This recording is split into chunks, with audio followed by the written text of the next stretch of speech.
hot. I was just And suffering. you know The those sun, the sun, the sun. Especially, I think it was in 2016, 2017. I got there. Okay, I was in high school. Okay. Luckily, Kenyan film directors. My friend, I am not built for this.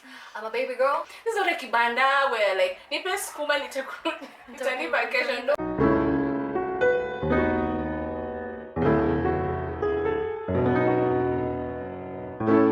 We have situations where you are rushed. Maybe one or two bridesmaids you didn't manage to do their makeup. They're like, oh, can you come? You're supposed to do touch up for us. I'm like, Supposed. You're supposed, like in their head, and that time you've discussed maybe with the bridesmaids or maybe sister to the bride. So like, I don't do touch up, even if you pay me for weddings. I don't. It is hectic.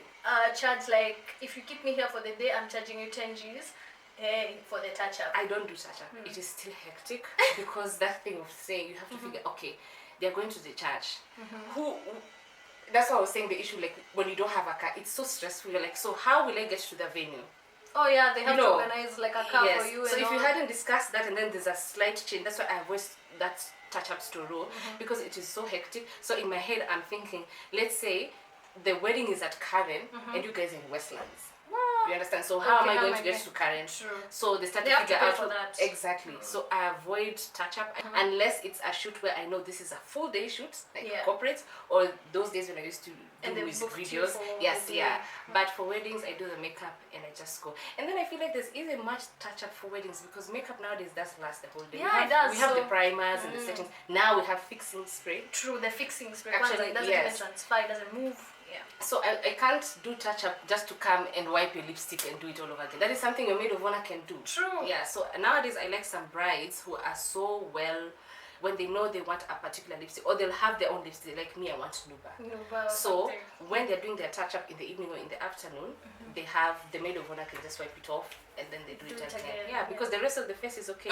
So that's the reason I feel like you'll stay the whole day for something so minimal and probably you could be even doing other things. Else. Yeah. So I could even take another client for the evening. Yeah. Have you ever double booked? Like have you ever done 2 weddings in a day?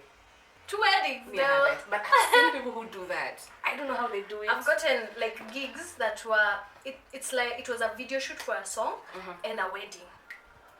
But that's like wedding because those are many people as well. So music video wedding. Yeah, music video and wedding. So like for the wedding lady talked to me first, so I prioritized that and she had booked as well. Now the other one, she didn't mention her date, but I'm her makeup artist for her shoots and everything. So now I'm like torn. Now what do I do? They so all confirmed at the same time.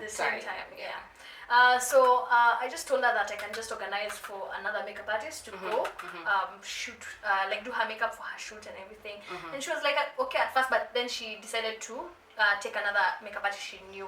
But it didn't affect our relationship. It's just that just knowing that conflict and all that stuff. And there are also times where you're getting inquiries for the same date and almost the same time, and the events are worlds apart, and you're like, how will I do this? But I usually just get a helping hand, like another makeup artist to do the job, and then we just discuss payments and stuff. Actually, also that's another thing. 2 clients, one kind of their dates are on the same date and same time. How do you get to pick one and leave the other? So me, this is what I normally do because I don't want someone to take too long to confirm.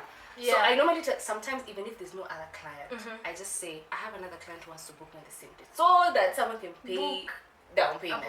Then whoever says the down payment first, that's the one I'm going for. Right? Yeah, that's what I normally tell all my clients. It helps me for a client not to get too comfortable and send down payment when they feel like. Because me, if there's no down payment, it's not a booking. Me, I don't book with word of mouth. Unless it's someone I have really, I have clients I've worked with for so long, it feels like family, they don't feel like clients. Yeah. Those ones, yes. But if it's a new client, I'm still getting to know, even if you've been referred but I've never worked with you, I'm heavy on down payment. I normally tell anyone, it's not a booking if there's no down payment. This one, true. Because someone can say, I'm sure, I am sure. And then they can change their mind. On Friday, they change their mind. And probably there's another client who's willing to pay, you cancelled on. So that's the reason why I insist on down payment. Because someone can cancel on you, and then they'll tell you sorry. But if someone puts their money in, They can't They are joke around. focused. Please be very strict when it comes to asking for a down payment. It's also a way of putting some respect to your hustle. This is not a kibanda where like nipe skuma nitanipa kesho. No. And I like that the hard way because I had this tendency. Someone will just randomly call me. Some even cancel that particular day. Or they don't pick their call. Yeah. But you don't refund deposit, right? Yeah. That's your deposit loss. is non-refundable. Even though I've never been in a situation where someone paid and never and changed their mind. I've never experienced that. And your best moments as a makeup artist? For me, it's when I get a very pleasant client. Nobody wants to have a bad experience with a client, of course. But these clients who are very kind, they are very welcoming, and they pay well as well without any complaints. Any hakuna vurugu and all that. Yeah. So I really enjoy those ones. When let's say I'm doing makeup on someone and a friend of theirs or a family member walks in midway and they're like, oh my god, you look so nice, and then it gets them smiling and all. Like, I usually enjoy those compliments, and even text backs from clients saying that, wow, the makeup was really good, it sat through the day. They send you pictures, really nice pictures that I can post. I get excited when they send me pictures, and they tell me about how people are complimenting them or how their confidence is boosted. Yeah, so it's usually really nice for sure. My best moment is, I agree with you, that's and I think that's the best moment for every makeup artist or even any business person, just to see that client satisfaction. A client looks at themselves and they're like, oh my god, wow, I love how I look. What did you use? How long have you been doing this? Oh, can you now train me? Like, especially clients who say, like, now I want to learn makeup. Also, that really melts my heart, like, and it has also made me build my confidence in what I do, because I'm like, oh, you've convinced someone who doesn't even like makeup now wanting to know how to do their own makeup. And clients will call you later and start telling you, what foundation was that? Where can I buy it? I don't do makeup, but I like the foundation you use. Those are some of the things I'm like, that's an amazing, it really melts my heart. That client, they give you reviews even before you ask for it. I think that's the legit one. I feel like when you ask someone for a review, maybe they're trying to be nice and to hurt you, but someone to give you a review without you even being asked, I think that's normally the legit one. True.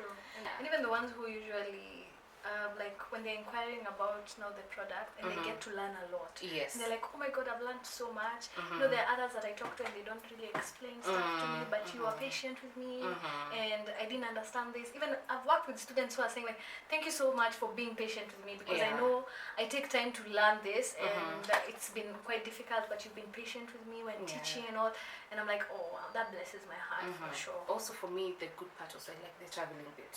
Traveling. It's just within the like when I hear the wedding is going to be in Naivasha and then we're going to organize, or like now I've gotten to a point where I feel like now I can tell someone like you have to pay flights. Wow, I feel so good when I do that. It's going to be in Kisumu and we're going to send you just send us your ID, like that. I like it, excites me. Like just somebody asking for your number, your ID, they tell you your hotel or the Airbnb has been paid for. The traveling bit, that thing excites me. Just nice. Traveling, going to a different county. So I can't sit and say let me go to Kisumu, but I've never been to Kisumu, but because of my work I've been to Kisumu. Taken you there. I've been to Kericho now, I've been to Eldoret because of work. You go to different cities. Namanga as well. I've done a Maasai wedding. I never vlogged it and I regret it so much. The Namanga one was it was a crazy experience, but it was a good one. So I'd say the good side also the traveling. I enjoy the traveling bit. I can't wait to experience that as you well. will, trust me, you will. Okay. It will come. I also never used to think I'll get to that. The one I'm manifesting, international, maybe international. Hey, my first international trip. I have traveled outside the country, but I'm just saying traveling. Even if I go to the same country I've been to, but I'm going there because of my work. That is what I can't. That one, hey, you are not ready. So maybe both travel international. We manifest that and then we come back to this video. And remember, on the traveling bit, as much as we are manifesting, and if you're also a makeup artist who's been in the game for a while and you're also manifesting an international trip, get a passport ready. The reason I'm saying that is don't wait. An opportunity can come and maybe people need to be flown by Saturday. You don't have a passport, you'll feel so bad. And the way Kenya, that's what even if you pay me just 10k. Even if you pay me 10k or 20k. You're there. But it's international, I'll come. Just to have a check. But you're paying for my transport, meals, everything, and you're paying, even if the money is not as good as I expect. Yeah. That one I can agree, just to have that experience. So have your passports ready, because actually it reminded me last year I had it was okay. It hasn't happened yet, but someone was hinting to me like, there's a certain job that's coming up. Actually, I think it was a TV commercial, I'm not sure. It was something to do with corporates. Yeah, and they're like, we might travel outside. And I had the old passports. I had it updated. Is it updated or upgraded? That one. So I had to have it ready. That's when it hit me like, you need to have your passport ready. I'm telling you, you can cry to miss out on an international trip because of a passport. And I think the earlier the better. You can see how the passport situation is right now. Yeah, just have it ready, and have, even if it will take you a month to get it, at least when you get an opportunity, you're ready to go. You're told right now you're needed in Dubai, you're needed in France, you're set. Yeah. You're like, I'm here, it's just packing. And I think also that can open a door for, sometimes you do certain things and then you're like, for some reason, I'm now getting international trips because you just got a passport. Yeah, so act on it. Worst experiences as a makeup artist. The most recent one is walking with my kit or not using an Uber. My friend, I am not built for this. I'm a baby girl. This thing is heavy. Let me just Uber to your location, please. Yeah, but okay, there are moments that I can save money and no job, because we need this money, like, because you can't spend it all on Uber sometimes. Because there are places you're like, here I can take a kanduthi, or I can take a mat, and it won't be hectic. But that has been a challenge where the client was not able to pay for my transport fully. She's my friend, and so I decided, let me just go, because it's her and all, and she's on a budget, but she also wants to start something. That's something that you'll also experience when growing. You'll also have friends who are also growing in the industry, and you need to support each other when coming up and all. So eventually, you'll be able to pay for each other's services without even bargaining and all that stuff. So I went on like a matatu from town. It was all the way, I think, Gigiri sides, and then now Nduthi to her place. My God, I was just suffering. The sun, especially now when there's so much heat. I think my worst experience is arguing with a client on set. Because I'll be honest, me and my emotions, there's a place you push me. No. Pushing your buttons. Pushing your buttons. Hey, this one pushed me. And I didn't feel nice later. A client we had discussed on the amount. Told me this makeup you'll do for 4 people. I think they're shooting a pilot. There's this thing in the film industry. Yeah, the pilot. Yeah, the pilot. Just the so when anyone is shooting a pilot, they tell you, oh, the budget. Every time, like Kenyan film directors, this thing of yours, every time budget. Okay, budget. I said, fine. She told me, I just need it. The main cast are just 4. Just 4 people. I said, fine. How many? It's just 3 ladies and 1 guy. I said, cool. We were actually at Western Hotel. I remember it was such a long time. I think it was in 2016, 2017. I got there. I was in high school. See the age difference here, guys. Your mom or your big sis. Big sister. So anyway, I get there and then she's like, I felt like she was playing a trick on me. So I did the 3 ladies and the 1 guy. I said, I'm chilled there because she's like, I would want you to leave because I really want you to do touch up. So touch up is for the 4 people. Yeah. She started bringing extras my way. And then to touch. So she was like, then to touch up. That thing, touch up too, just remove the powder, just brush the eyebrows a little bit, and then I just lip gloss. She started giving me demands. I did the first person, I said, fine, it's just touch up. Second person, third person, I started asking, Madam, Kwani, see, I was supposed to do for, no, it's just touch up, whatever. I'm like, no, that's not what we agreed, but no, Susan, you need to understand, we're on a budget. It's just me, I am very rich. That I have come with my makeup kit to just be nice. My work, I have taken so much time to learn this thing, to be nice to people. Like, this is what I normally tell people. So me, my work is just charity. If I want to do charity, I will do charity, but not in this way. You don't trick me to do 4 people and then start sneaking in the name. It's just X, it's just a few. I got to a point, my hasira got here. I was like, listen to me. Madam, on set in front of everyone, the director was there. I was like, listen, you cannot give me Beyonce demands with a ghetto budget. That's what I told you. Cannot. I told Hannah, even the makeup I'm done. I'm supposed to. She's like, you can leave. I'm like, I'm out. I bounced. Yeah. I walked out on that set. You were paid though? Oh. Because that's important. Actually, she gave me the money. I'm like, oh, I've done my work. Let me just leave. Like, that was my worst experience. Later, I didn't like it. I felt like I should have, please, I'm not saying this so that you shout at people on set. Later, I think I was your age. I think I was 24, 20, I think I was 24, 25, 26. But I felt so bad later. I realized, nah, you should have handled it better. That was wrong. Or you can walk away, but you know, like, just nice because you could have been calm. You're like, I can't do makeup at this point because this is not what we had agreed. Like, there's a better way to communicate. As much as I was angry, I wasn't at that time. I remember I went to tell my friends, you know how ladies you are. But later you grow up, you're like, nah, that's very, very unprofessional. That was so unprofessional of me. I didn't like it. And hey, I don't even know if that lady knows. But if you're watching this, I'm sorry. But I am so sorry. But she also never reached out to say sorry. Even me, I said, I'm not also reaching out. But I learned my lesson. Like, you cannot do that to clients. It doesn't matter. You can't. You just can't. No. For me, it was just I know. I used to justify it, but with time I like, no, it's just wrong. Like, don't do that to a client, no matter what. So that's my worst experience. I had another experience with it was a wedding where client anasema, like, so it's that one where I did like a full glam for a client, or rather one of the maids, and then they were like, hey, this is too much, we want very simple. Now this one, I matched her shade very well, but I think, sometimes some people have hyperpigmentation and all that stuff, so the face and the neck or the shoulders, this area totally is different. Shades. Yeah. So I matched her shade, it was good. But she said, no, I look lighter and all. So ni yule unafanya makeup, client akishikilia hivi kioo. That's one thing also sometimes. You struggle and you start feeling less confident in yourself. You start panicking all as well. These years I've done, all these years. The no, still, even if months, it's still, I've done makeup and the clients have been happy. This one hates it. And she's like, this foundation is not my, I even asked the other makeup artist, she's like, yeah, this is your shade. What problem do you have?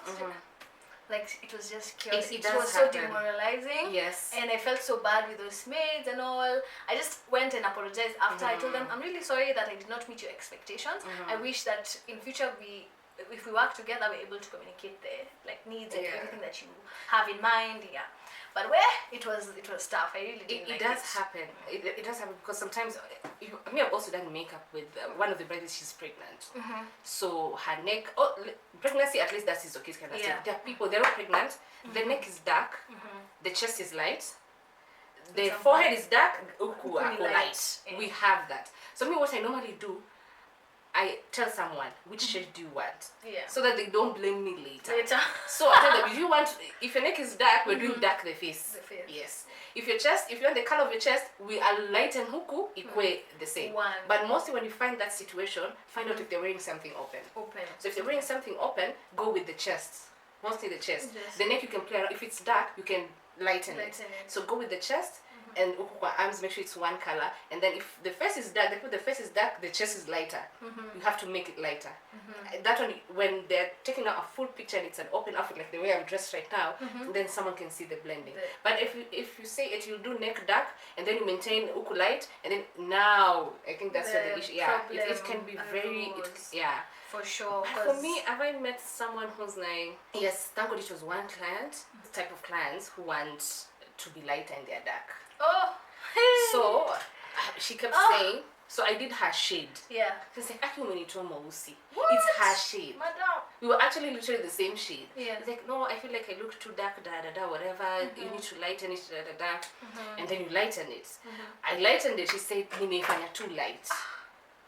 Imagine, and then say, you've done the whole face. You almost that, so you keep adding. So I can't. Yes. So she said, I've made her too dark. Then I make it lighter to kill over. I did lighter. She said, I've gone overboard. It's too light.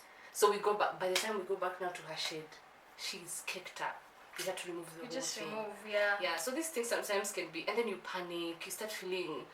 You start getting confused. It's like you're running out of options. You're also scared. You don't know what they will say. You don't know if they will post. And then nowadays people post. Even those days people are not as mean as now. Nowadays any small thing you might find yourself on TikTok being discussed.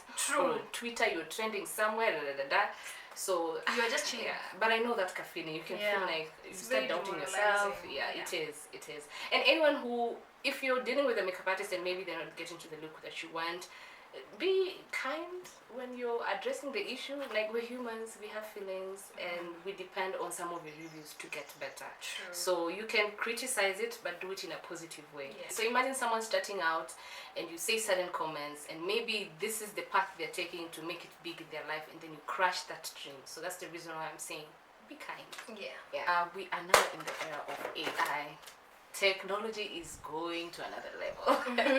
And I know most people, I am always told this thing, oh, you makeup artists have this thing, you put some certain filters, someone thinks they're going to look a certain way, and then in real life when you do the makeup, they don't do like what why do you people like doing that? I agree with that.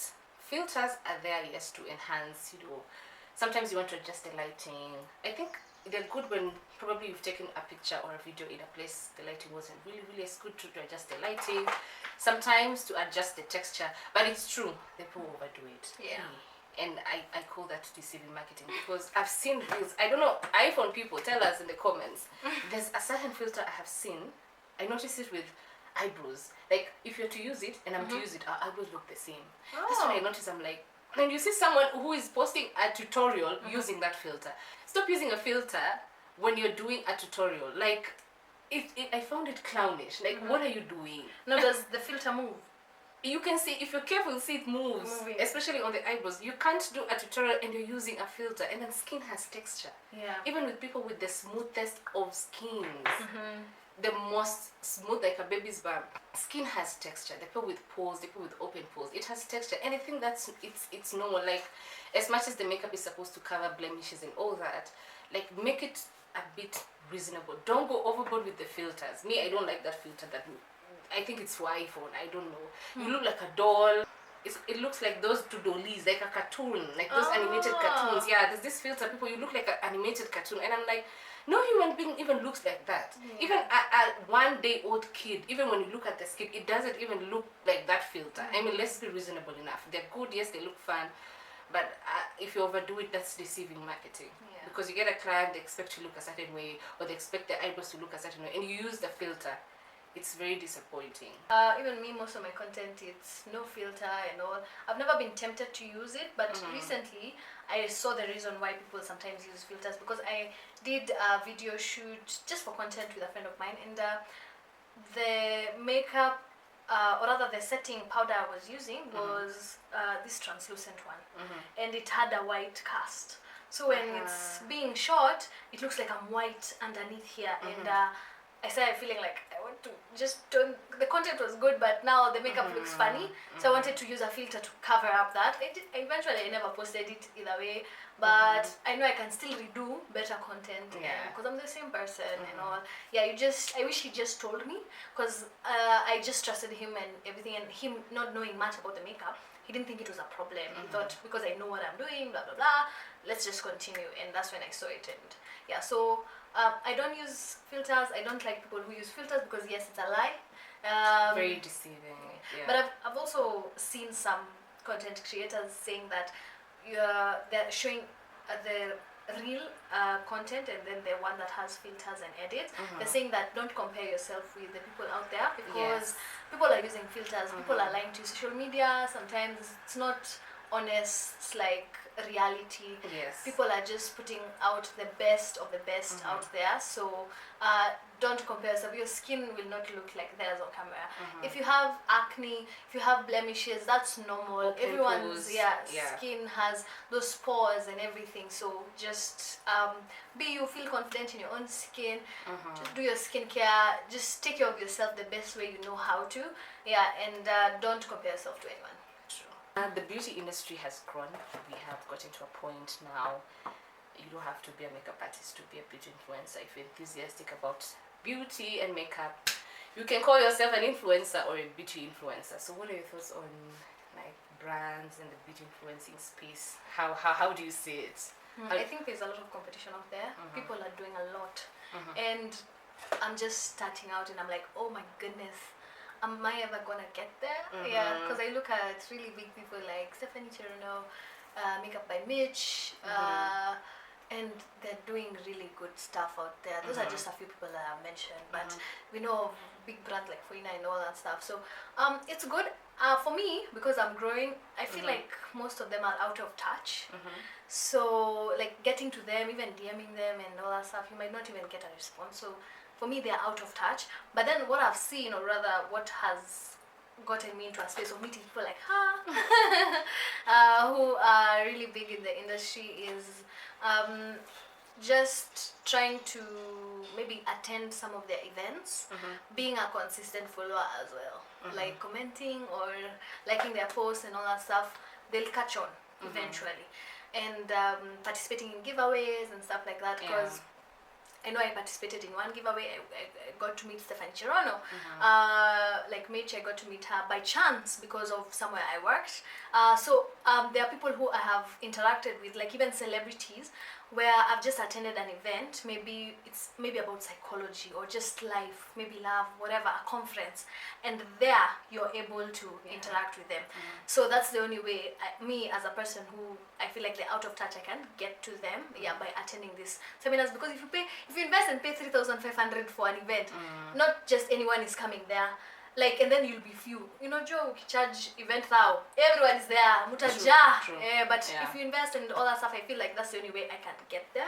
Yeah, that's my experience as a great makeup artist. The beauty influences space. Me, I'd say there are people who are not makeup artists. Oh, but their makeup is good. Like, I enjoy watching their reels. Me, shout out to Joy Candy.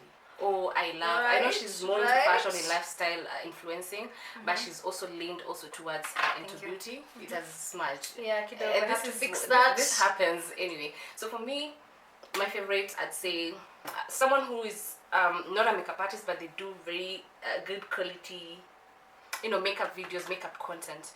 For me, I'd give it to Joy Candy. I love the transitions she does. Transitions, hands down. I've tried it. And me, I've done journalism. I studied journalism. I know how to edit. I'm like, I want to do it like Joy Candy. How?